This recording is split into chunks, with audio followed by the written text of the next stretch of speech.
இல்ல sir. Small business doesn't mean small standards. Fashion is my investment, quality is my brand.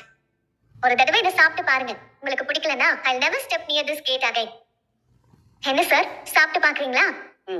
காலையில நானும் அவசரத்துல சாப்பிடாம வந்துட்டேன். ஆனா நீங்க எனக்கு ஒரு அருமையான பிரேக்ஃபாஸ்ட் கொடுத்துட்டீங்க. நன்றி சார். உங்க நம்பர் கொடுங்கம்மா. நான் எவ்வளவுமா தரணும்? பரவாயில்ல, இருக்கட்டும் சார். உங்க பாராட்டே எனக்கு பெரிய compliment. No. Business is business. எவ்வளவுன்னு சொல்லுங்க, நான் போன்லயே அனுப்பி வச்சிடுறேன். 30 ரூபாய் sir. What you mean just 30 rupees? இந்த டேஸ்டுக்கு ஸ்டார் ஹோட்டல்ல 350 போட்டுருப்பாங்கம்மா. எனக்கு இதுவே போதும் சார். அனுப்பிட்டமா? வந்துருச்சு சார். ஓகே. அப்புறம் ஒரு சின்ன ரிக்வெஸ்ட். சொல்லுங்கம்மா.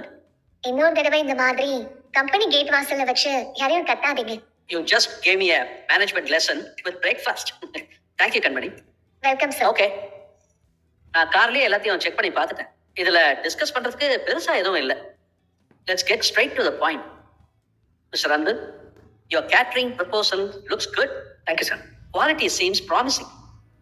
ஆனா எனக்கு அதுல ஸ்பெசிபிக் கண்டிஷன் ஒண்ணு இருக்கு. ஷோர் சார், அது என்னன்னு சொல்லுங்க. உங்க மெனுவிலையும் இடியாப்பம், குருமா, தேங்காய் பால் எல்லாம் இருக்கும்ல? ஆமா சார், இருக்கு.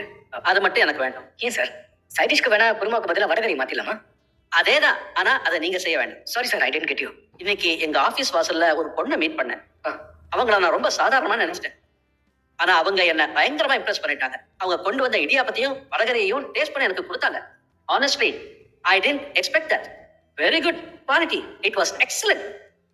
அப்புறம் அந்த பொண்ணோட கான்ஃபிடன்ஸ், கிளாரிட்டி பக்கா. அதனால நான் என்ன சொல்றேன்னா, உங்க ஆர்டர் மெனுல மற்றது எல்லாத்தையும் ஃபாலோ பண்ணிக்கோங்க. ஆனா அந்த பொண்ணோட இடியாப்பமும் வடகரையும் கண்டிப்பா நீங்க மெனுல இன்க்ளூட் பண்ணிக்கணும். சார், ஒண்ணா யார் சார் அவங்க? நாங்க எப்படி உங்களை காண்டாக்ட் பண்றது? நானே உங்க கான்டாக்ட் நம்பர் அனுப்புறேன். அவங்க பேரு கண்மணி. கான்டாக்ட் நம்பர் உங்களுக்கு அனுப்பியிருக்கேன் பாருங்க. வந்துடுச்சு சார்.